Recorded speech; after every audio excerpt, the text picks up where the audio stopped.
The late afternoon sun cast long shadows across the bustling parking lot of a Walmart in Orlando, Florida. The humid August air shimmered above the asphalt as families hurried between their cars and the store entrance, eager to escape the oppressive heat. Among the steady stream of shoppers, a towering figure emerged from a black Cadillac Escalade, his massive frame unmistakable even from a distance.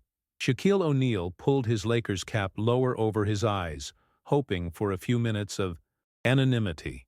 At 7 feet 1 inch tall and weighing over 300 pounds, blending in had never been his strong suit, but after retiring from basketball, he'd learned to navigate public spaces with practiced ease. Today he just needed to grab a few essentials before heading home to his lakefront mansion. As Shaq approached the store entrance, the automatic doors sliding open with their familiar whoosh, he noticed a young Hispanic woman with 3 children clustered near a shopping cart corral. The mother, Maria Gonzalez, appeared to be in her early 30s, her work uniform from a local hotel visible beneath a thin cardigan despite the heat. Her children, ranging from about 5 to 12 years old, stood patiently beside her as she counted crumpled bills from her worn purse. "Mommy, can we get the cereal with the cartoon character?" asked Sophia, the youngest, tugging gently at her mother's sleeve. Maria's expression tightened as she recounted the bills. $23. That had to cover groceries for the next 4 days until her next paycheck. "We'll see, mija. Let's focus on what we need first." 8-year-old Diego, Maria's middle child, kicked at a small pebble on the ground. His stomach had been rumbling for the past hour, a familiar sensation that had become more frequent since his father lost his construction job 3 months ago. "I'm really hungry, Mom," he said quietly, not wanting to add pressure, but unable to hide his discomfort. Shaq, who had been walking past, while checking his phone, caught the boy's simple statement. Something in Diego's tone, not whining or demanding, just a quiet admission of need, made the retired NBA star pause mid-step. He glanced over at the family, taking in the scene. The mother's careful counting, the children's patient demeanor, the way they all seemed to be trying so hard to make the best of a difficult situation.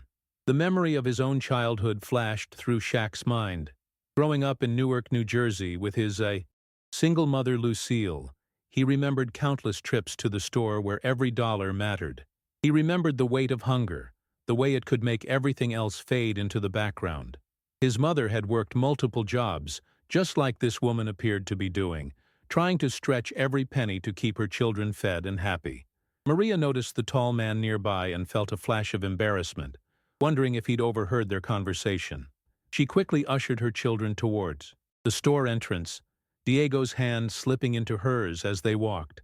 "We'll find something good," she whispered to him, though she wasn't entirely sure how she'd make the math work. Shaq watched them disappear through the automatic doors, his heart heavy with recognition.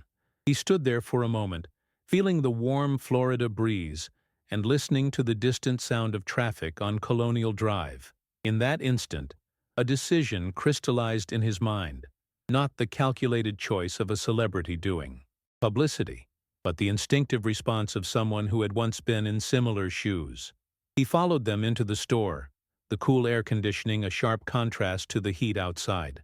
The familiar sounds of Walmart surrounded him, the squeak of shopping cart wheels, the beeping of checkout scanners, the chatter of customers navigating the wide aisles. Shaq grabbed a cart of his own, but instead of heading to the items on his mental list, he found himself trailing the family at a respectful distance. Maria and her children moved through the produce section with practiced efficiency. She selected the least expensive apples, skipped the grapes her son Carlos had looked at longingly, and filled a bag with the cheapest potatoes she could find. Diego stayed close to his mother's side, his earlier complaint about hunger apparently forgotten, as he helped his little sister reach items on lower shelves. As they moved into the canned goods aisle, Shaq made his approach.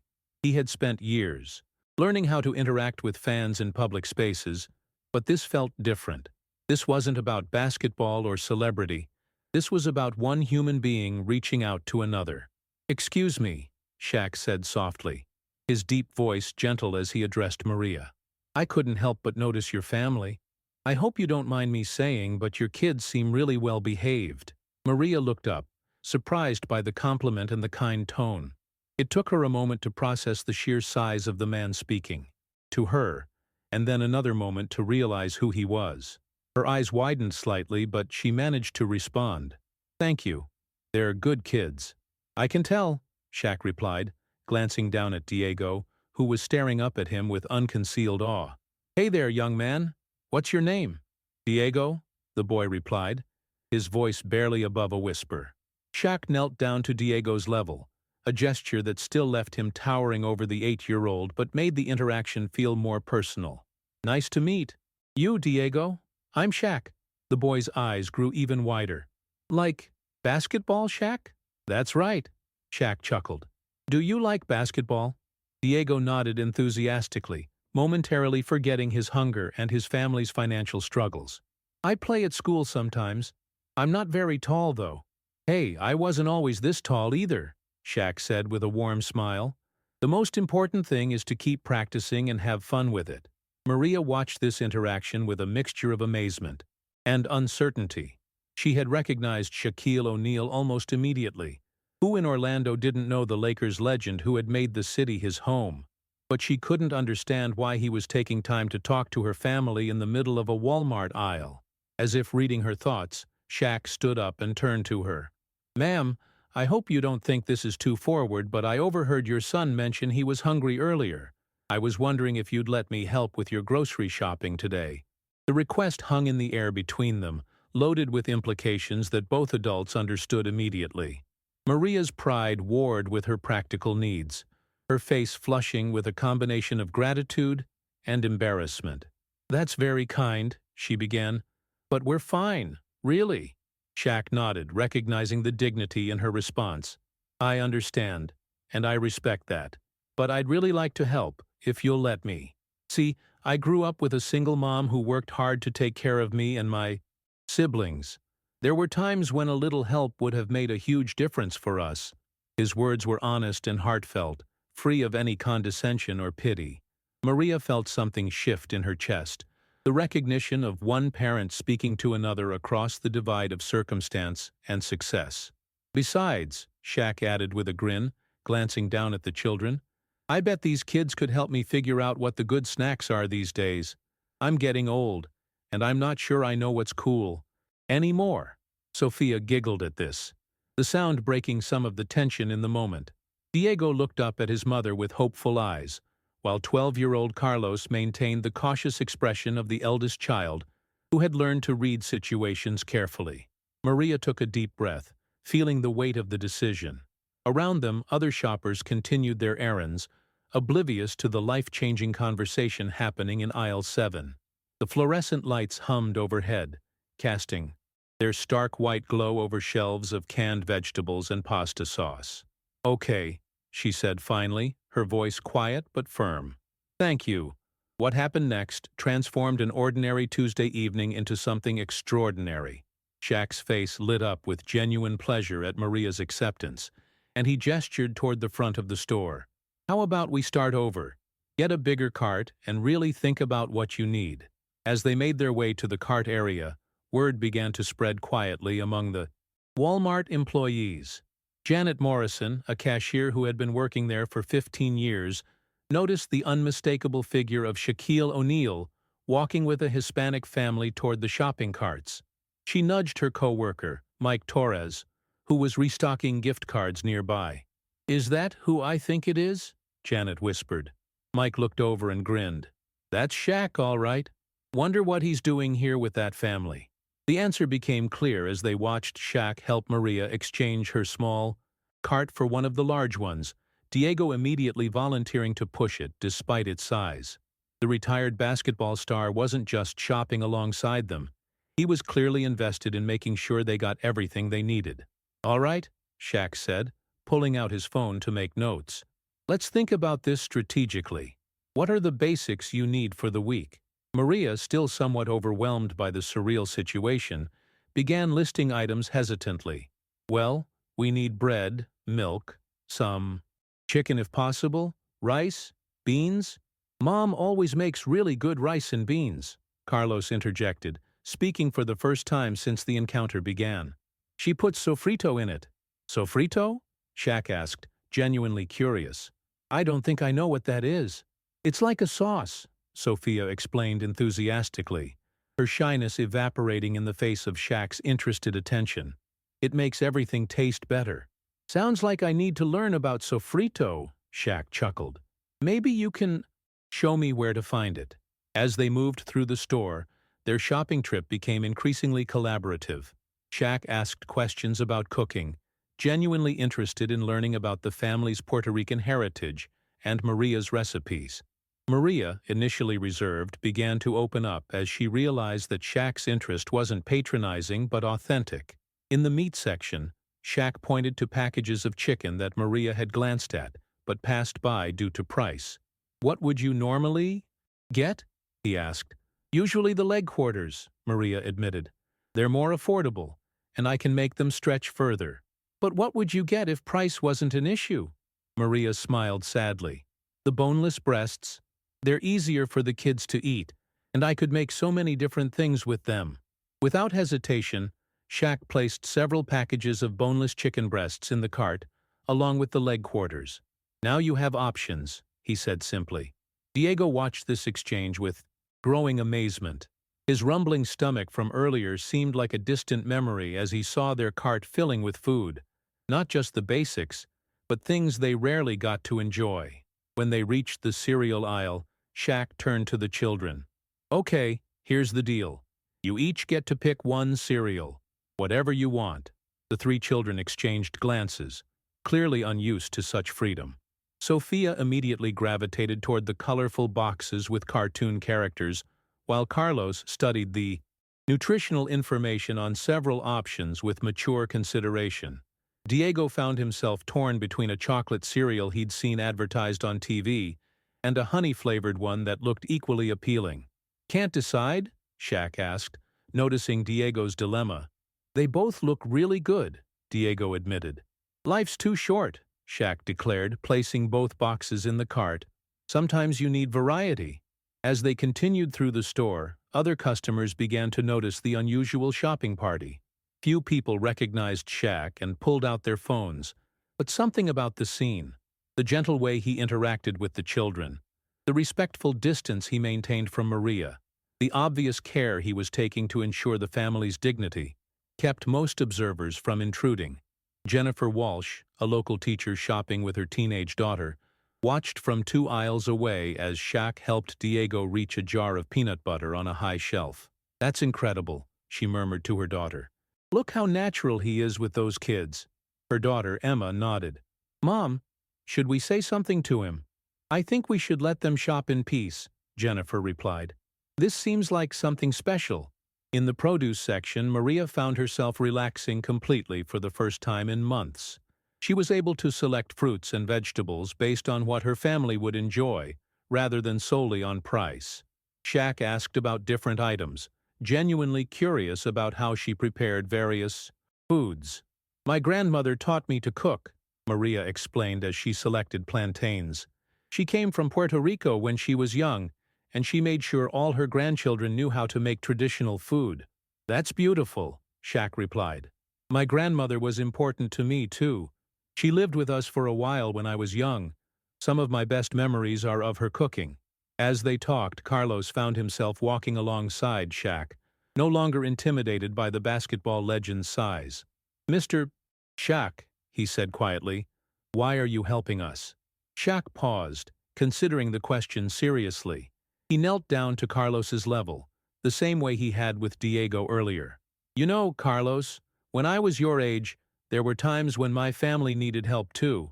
My mom worked really hard, just like your mom does. Sometimes people helped us, and it made a huge difference.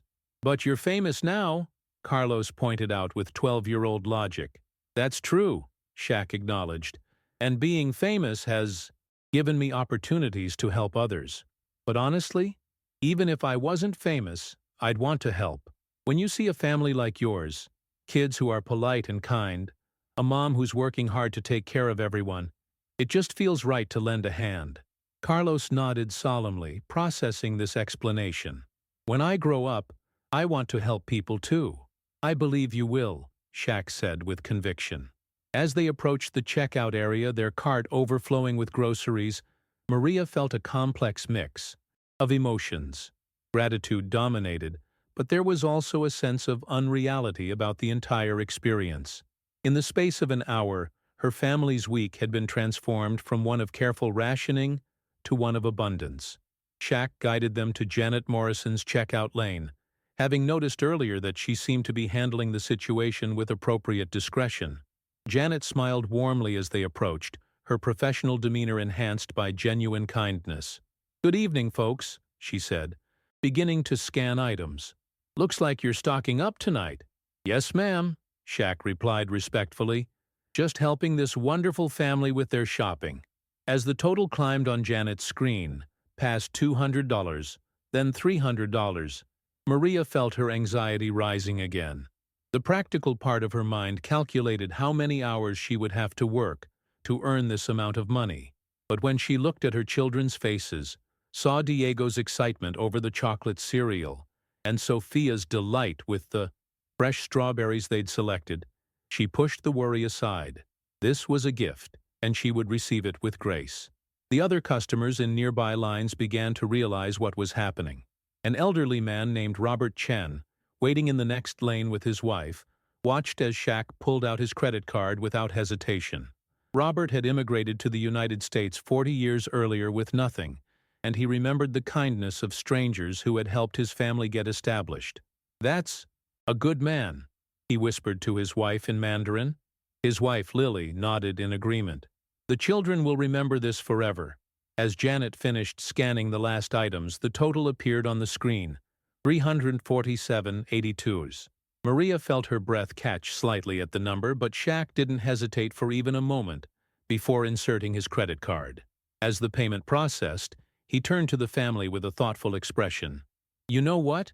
he said, as if an idea had just occurred to him.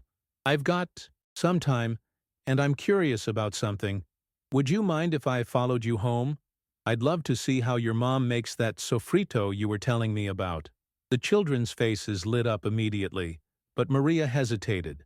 Their apartment was a modest two-bedroom unit in a complex that had seen better days. The walls were thin, the carpets were worn, and the kitchen appliances were older than her eldest son. It was clean and filled with love, but it was a far cry from the luxury she imagined. Someone like Shaquille O'Neal was accustomed to. "Our place is pretty small," she said diplomatically. "Ma'am, I grew up in a small apartment too," Shaq replied gently. "Size doesn't matter when there's love in a home, but only if you're comfortable with it. I don't want to impose." Diego tugged at his mother's sleeve. "Please, Mom? I want to show him my basketball cards." "You have basketball cards?" Shaq asked with genuine interest. "Just a few," Diego said shyly. "I've been collecting them from the packs they sell at the dollar store." That settled it for Maria. The pure joy on her son's face was worth any embarrassment she might feel about their living situation. "Okay," she agreed, "but I have to warn you, it's not fancy." "The best homes never are," Shaq replied with a smile that made Maria understand why he'd been so beloved during his playing career. As they loaded the groceries into Maria's 15-year-old Honda Civic and Shaq's Escalade, other customers continued to watch. In amazement, Sarah Martinez, a local news reporter who happened to be shopping for her own family, recognized the significance of what she was witnessing. Instead of pulling out her phone to record, she simply observed, understanding that some moments were too precious to be turned into content. The drive to Maria's apartment complex took 15 minutes through Orlando's evening traffic. Shaq followed the small Honda through neighborhoods that grew progressively more modest, past strip malls, with signs in both English and Spanish, past schools and parks where children played on aging equipment, but played nonetheless. Maria's apartment complex, Vista del Sol, was a collection of two-story buildings painted in faded pastels. The parking lot had seen better days, and some of the exterior lighting needed repair, but flowers planted by residents in small beds showed that people cared about making it home. As they parked and began unloading groceries, neighbors started to emerge. Mrs. Rodriguez from 2A stepped out to check her mail and did a double-take at the sight of Shaquille O'Neal carrying grocery bags up the stairs. Tommy Williams, a teenager from 1C, nearly dropped his basketball when he saw his hero helping a family he recognized from around the complex. "Is that really?" Tommy started to ask Diego as they passed on the stairs. "Yeah," Diego grinned, carrying a bag of his own with obvious pride.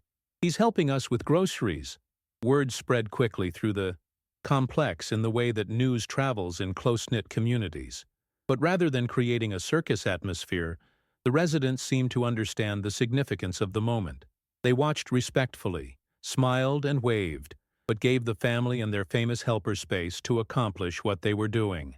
Inside the apartment, Shaq had to duck slightly to avoid hitting his head on the ceiling fixture in the living room. The space was indeed small, a modest living room with a well-worn couch, and a small television, a kitchen with barely enough counter space for one person to cook, and glimpses of bedrooms that were clearly shared. But Maria had been right about one thing. The home was filled with love. Family photos covered the walls, pictures of the children at various ages, school portraits, images of extended family members. A small altar in one corner held candles and pictures of deceased relatives. Children's artwork was displayed on the refrigerator with the same pride that might be found in a mansion. "This is beautiful," Shaq said genuinely, taking in the warm atmosphere. "You can tell this is a home where people care about each other." As they organized the groceries in the kitchen, which required some creative arrangement given the quantity and the limited space, Maria began to prepare the sofrito she had promised. She pulled out a small food processor, one of her few kitchen appliances, and began gathering ingredients: onions, garlic, cilantro, peppers. "The secret," she explained as she worked, "is getting the proportions right. My grandmother never measured anything, so I had to learn by watching and tasting." Shaq observed intently, asking questions about technique and ingredients. His genuine interest wasn't lost on Carlos, who began helping his mother by washing cilantro and peeling garlic. "Mr. Shaq," Sophia said, approaching with a coloring book, "do you want to see my pictures?" For the next few minutes, the 7'1" basketball legend sat cross-legged on the living room floor, seriously examining Sophia's artwork and asking detailed questions about her color choices and the stories behind each drawing. Diego, meanwhile, had gathered his basketball card collection, a modest assortment kept in a shoebox, and was showing them to Shaq with the reverence of a curator displaying priceless artifacts. "This one's you," Diego said, holding up a card with obvious wear around the edges from handling.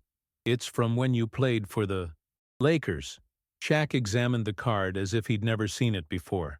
"That's a good one," he said. "I remember that photo shoot. We had to take about 50 pictures to get that shot right." "Really?" Diego's eyes widened. "Really. Sometimes the best pictures take a lot of tries." In the kitchen, as the aroma of sautéing sofrito filled the small space, Maria found herself opening up to Shaq in a way she rarely did with anyone.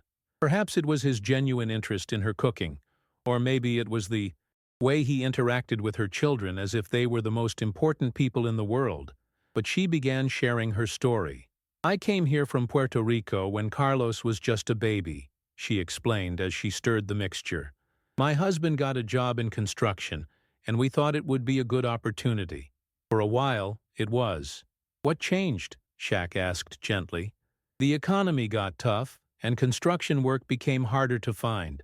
He's been looking for steady work for months, but it's difficult. I work at a hotel downtown, housekeeping.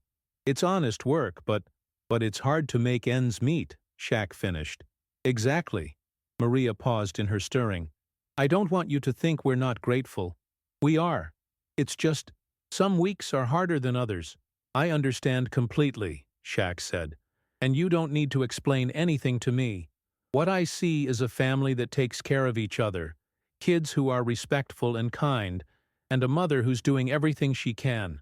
That's something to be proud of." As the evening progressed, something magical happened in that small apartment. The space seemed to expand to accommodate not just Shaq's physical presence, but the warmth and joy that filled it. Carlos showed Shaq his school reports, beaming with pride when the basketball star praised his grades. Sophia taught Shaq one of her favorite games, patiently explaining rules that made sense only to a 5-year-old mind. Diego, still somewhat starstruck but growing more comfortable, began asking Shaq about basketball techniques and training. The most important thing, Shaq explained, as he demonstrated a shooting motion in the cramped living room, is practice, but not just practicing shots, practicing the right way. It's better to take 10 good shots than 50 bad ones. Can you show me the right way?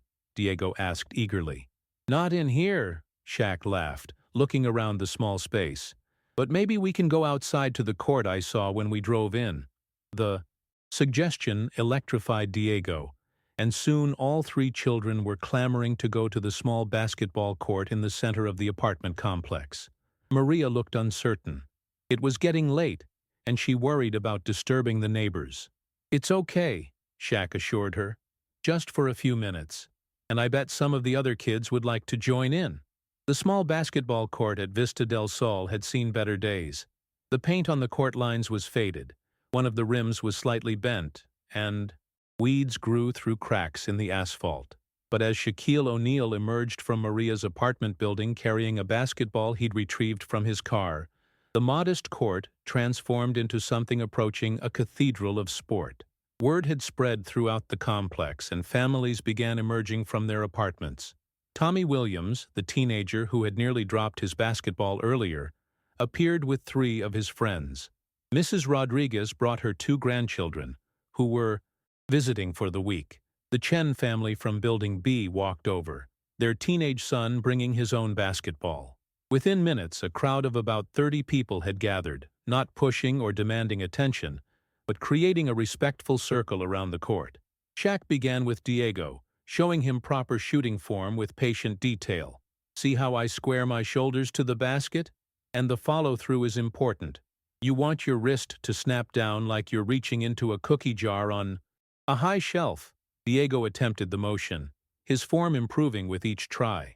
When he finally made a shot from close range, the gathered crowd erupted in cheers as if he'd hit a game-winning 3-pointer in the NBA Finals. My turn! My turn! Sophia called out, running onto the court. Shaq lowered the imaginary rim to accommodate the 5-year-old, kneeling down and holding his hands out to form a target.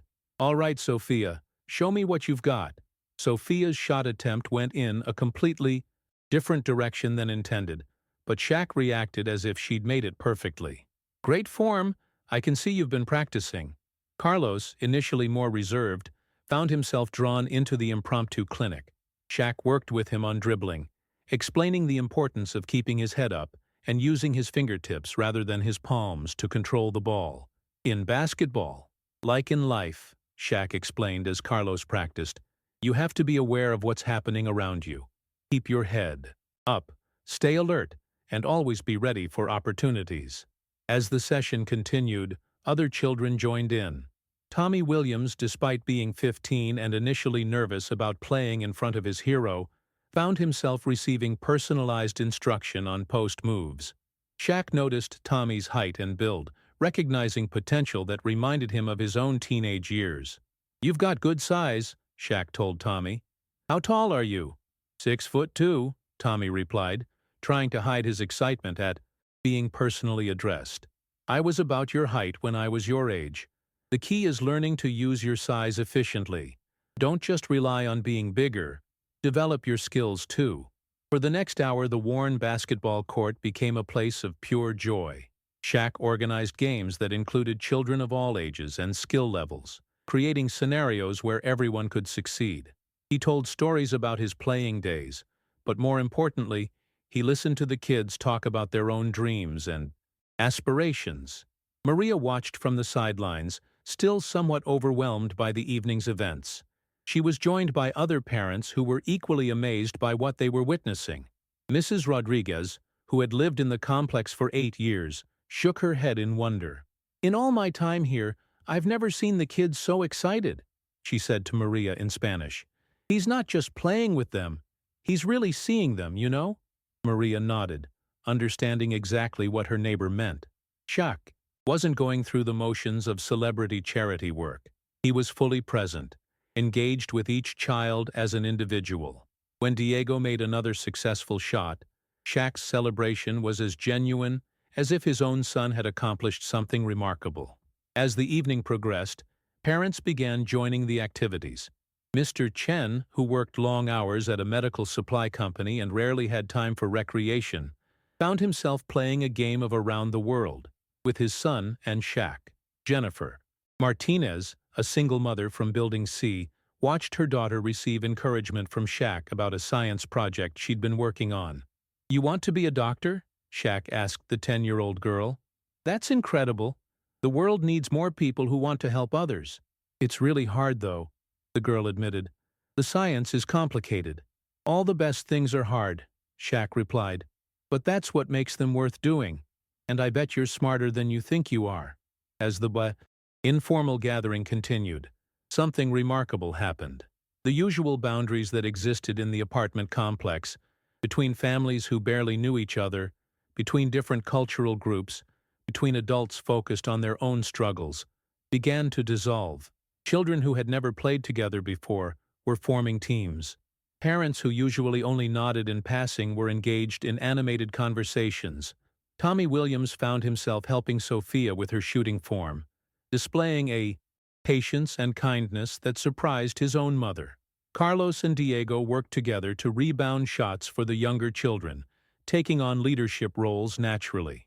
The basketball court, which had often sat empty except for occasional pickup games, became the center of a genuine community gathering. As the evening wound down and parents began calling their children in for baths and bedtime routines, Shaq gathered everyone together for a final moment. "I want to thank all of you for letting me be part of your community tonight," he said, his voice carrying easily across the small crowd. "You've reminded me of something important, that the best communities are the ones where people look out for each other." He turned specifically to the children. "Keep practicing, keep dreaming, and keep being kind to each other. Those are the three most important things you can do." To the parents, he added, "You're raising incredible kids. I can see the love and values you're teaching them, and it shows." As families began to disperse, returning to their apartments with children tired but exhilarated, Shaq walked back toward Maria's building with the Gonzalez family. The evening had grown cooler, and the apartment complex had settled into its usual quiet rhythm, but something fundamental had shifted. "Mr. Shaq," Diego said as they climbed the stairs to the second floor, "will you come back sometime?" Shaq paused, considering the question seriously. "You know what, Diego? I live here in Orlando. This is my community, too. So yes, I think you'll see me around." Back in the apartment, as Maria put Sophia to bed and the boys brushed their teeth, Shaq sat in the small living room reflecting on the evening. His phone had been buzzing periodically with calls and texts, his assistant wondering where he was, business associates trying to reach him about various projects, but he'd ignored them all. Nothing had seemed as important as being present for this family and their neighbors. Maria returned from tucking in Sophia and found Shaq looking at the family photos on her wall. "Thank you," she said simply, "for everything. Not just the groceries, but all of it." "Thank you," Shaq replied. "You and your children reminded me tonight of why I fell in love with basketball in the first place. It wasn't about the fame or the money. It was about bringing people together, creating moments of joy." As he prepared to leave, Shaq made a decision that would change everything. He pulled out his phone and, instead of returning the calls he'd missed, made a different call entirely. "Hey, it's Shaq," he said when the call connected. "I need to talk to you about setting up a foundation program, something focused on community support, family assistance, and youth development. I've got some ideas, and I think I know the perfect place to start." The call lasted 20 minutes, with Shaq describing his evening and outlining a vision for ongoing support that went far beyond a single grocery shopping trip. He talked about scholarship programs, community center improvements, family support services, and regular mentorship opportunities.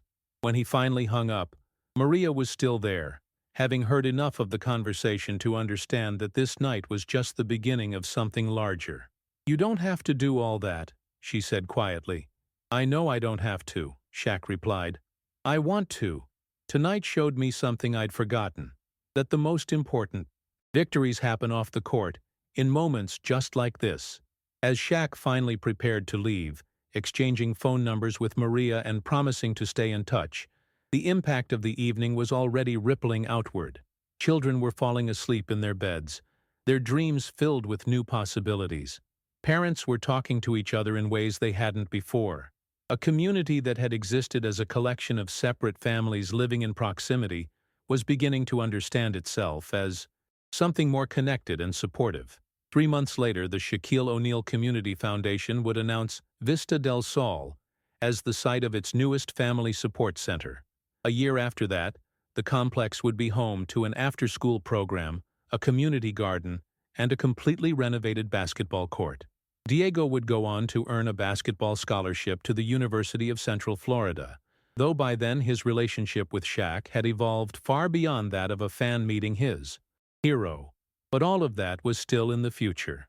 On this particular Tuesday evening in August, as Shaq drove home through the Orlando streets, he carried with him the memory of Diego's quiet admission of hunger, Sophia's proud display of her artwork, Carlos's serious questions about life, and Maria's dignified strength in the face of daily challenges. Sometimes the most important moments begin with the simplest words. A child saying, "I'm hungry," in a Walmart parking lot had led to an evening that reminded everyone involved of the power of human connection, the importance of community, and the truth that we all have the ability to make a difference in each other's lives. The story would eventually spread, as such stories do, shared on social media and picked up by news outlets. But for the people who lived it, the family who received unexpected generosity, the neighbors who witnessed genuine kindness, and the basketball legend who rediscovered the joy of giving, the real magic had nothing to do with publicity or recognition. It had everything to do with the moment when one human being heard another's need and decided to respond with open-hearted generosity, creating ripples of hope that would continue to expand long after that unforgettable night had ended. Epilogue. 6 months later, the morning sun filtered through the windows of the newly renovated Vista del Sol Community Center, casting warm light across the polished floors where children were already gathering for the after-school program. What had once been an unused recreation room in the apartment complex had been transformed into a vibrant space filled with computers, books, art supplies, and educational games. Maria Gonzalez stood in the doorway, wearing the uniform of her new job as the center's family coordinator. The position had been created specifically for her, recognizing her deep understanding of the community's needs and her natural ability to connect with both children and parents. The salary was modest but steady, and more importantly, it allowed her to be present for her own children while helping other families navigate challenges she knew all too well. "Mrs. Maria," called out Tommy Williams, now 16, and serving as a volunteer basketball coach for younger children. "Diego's team is ready for their scrimmage." Diego, now 9 and several inches taller than he'd been 6 months ago, emerged from the gymnasium with a basketball under his arm and a confidence in his stride that hadn't been there before. His hunger from that August evening was now just a memory, replaced by the steady nutrition provided by the center's free meal program and his family's improved circumstances. "Mom, can I stay for study hall after practice?" he asked. "Carlos is helping me with my math homework." Carlos, who had just turned 13, had become something of a tutor at the center. His natural inclination toward academic responsibility had blossomed under the mentorship programs that Shaq's foundation had established.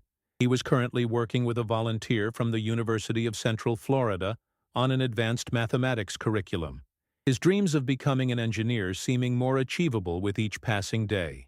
"Of course, mijo," Maria replied, ruffling his hair. "But remember, Mr. Shaq is coming by this afternoon for his visit." Diego's face lit up immediately. Shaq's monthly visits to the center had become legendary among the children, not because of his celebrity status, but because of his genuine investment in their lives. He knew every child by name, remembered details about their interests and challenges, and celebrated their achievements as if they were his own family members. Sophia, now 6 and in first grade, came running over with a drawing in her hand. Her artwork had evolved considerably since that first night when she'd shown Shaq her coloring book, and she was now part of an art program that displayed children's work throughout the community center. "Look what I made for Mr. Shaq," she announced, holding up a colorful drawing of a very tall basketball player surrounded by children. "It's him teaching us to play." "That's beautiful, sweetheart," Maria said, examining the drawing with the same attention she would give to a masterpiece in a museum. "He's going to love it." As the afternoon approached, the center buzzed with anticipation. The children had grown accustomed to Shaq's visits, but the excitement never diminished. Parents began arriving early to pick up their children, many staying to chat and participate in the community activities that had become a regular part of life at Vista del Sol. Mrs. Rodriguez, now 67 and serving as the center's volunteer grandmother figure, was in the kitchen with several other parents, preparing snacks for the children. The community kitchen had become a gathering place where recipes were shared, friendships were formed, and the diverse cultural backgrounds of the residents were celebrated through food. "Remember when this place was just empty rooms?" she asked Jennifer Martinez, who was helping arrange fruit on plates. "Now look at it.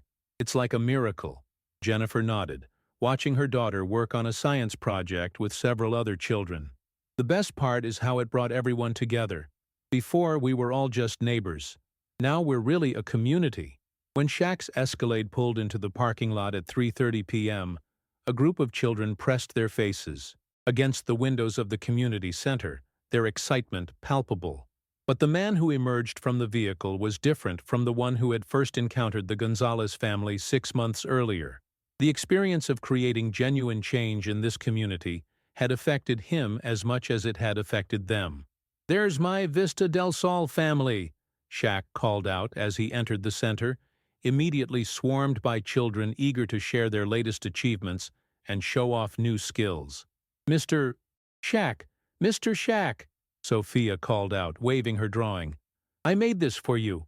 Shaq knelt down to Sophia's level, a gesture that had become his signature move with the children. He examined the drawing with serious attention, pointing out details and asking questions about her artistic choices. "Sophia, this is incredible," he said genuinely. "I can see how much you've improved since I first met you. You're becoming a real artist." "I want to be an artist when I grow up," Sophia announced with 6-year-old confidence. "Then you will be," Shaq replied without hesitation. "I believe in you." As the afternoon progressed, Shaq made his rounds through the center, spending individual time with children and families. He reviewed Carlos's latest school project, a detailed report on renewable energy that impressed even the adults who read it. He practiced free throws with Diego in the gymnasium, offering technique tips and celebrating each successful shot. He sat with Tommy Williams and discussed the teenager's college aspirations, providing practical advice about scholarships and academic preparation. But perhaps most importantly, he spent time with Maria in her small office, reviewing the center's programs and discussing ways to expand their impact. "The Family Support Program has helped 12 families find stable employment," Maria reported, referring to an initiative that connected residents with job training and placement services. "And the child care assistance has allowed 3 single mothers to return to school." "That's incredible," Shaq said, genuinely moved by the statistics that represented real lives changed. "What about the challenges? What do we still need to address?" Maria consulted her notes, her professionalism evident in the way she'd grown into her role. "Transportation is still an issue for some families, and we could use more volunteer tutors for the older children who are preparing for college." "Consider it done," Shaq replied, already mentally planning calls to his network of contacts. "What else?" As they talked, it became clear that the Vista del Sol Community Center had become something neither of them had originally envisioned. It wasn't just a place where services were provided to families in need. It had become a genuine community hub where residents supported each other, celebrated successes together, and worked collectively to address challenges. The transformation was evident in small details throughout the complex. The basketball court, which had been completely renovated with professional-grade equipment, was rarely empty. Children who had never spoken before were now close friends. Parents who had once struggled in isolation were part of support networks that helped them navigate everything from job searches to helping with homework. Mrs. Chen, whose husband had initially been skeptical of the changes, now coordinated a tutoring program that paired high school students with younger children. The program had not only improved academic performance across the board, but had created intergenerational relationships that strengthened the entire community. As the day wound down and families began heading home for dinner, Shaq gathered everyone in the main room for his traditional closing remarks. It was a ritual that had developed organically, a way to end each visit with shared reflection and encouragement. "I want you all to remember something," he said, his voice carrying the same warmth it had carried that first night 6 months ago. "The changes you see here, the good things that are happening, they're not because of me. They're because of you. Each of you chose to be part of building something special." He looked around the room, making eye contact with children and adults alike. "Diego, you chose to work hard in school and help younger kids with basketball. Carlos, you chose to use your intelligence to help other students learn. Sophia, you chose to share your creativity and make this place more beautiful. Tommy, you chose to become a leader and mentor for children who look up to you." Turning to the adults, he continued, "And all of you parents chose to trust each other, to work together, to believe that your children deserve every opportunity to succeed. That's what created this community." As families began to leave, Shaq walked with Maria toward her apartment, just as he had that first night. The conversation had evolved from gratitude and amazement to the practical, planning discussions of partners working toward shared goals. "You know," Maria said as they reached her door, "I've been thinking about that night when you first helped us with groceries. At the time I thought it was about the food, but it wasn't really, was it?" Shaq paused, considering her observation. "What do you think it was about?" "Hope," Maria replied without hesitation. "You gave us hope that things could be different, and then you helped us make them different. We helped each other." "Make them different," Shaq corrected gently. "That's what community means." As Shaq prepared to leave, Diego appeared at the door, still wearing his basketball practice clothes and carrying his homework folder. "Mr. Shaq," he said, "I have something to tell you." "What's that, buddy?"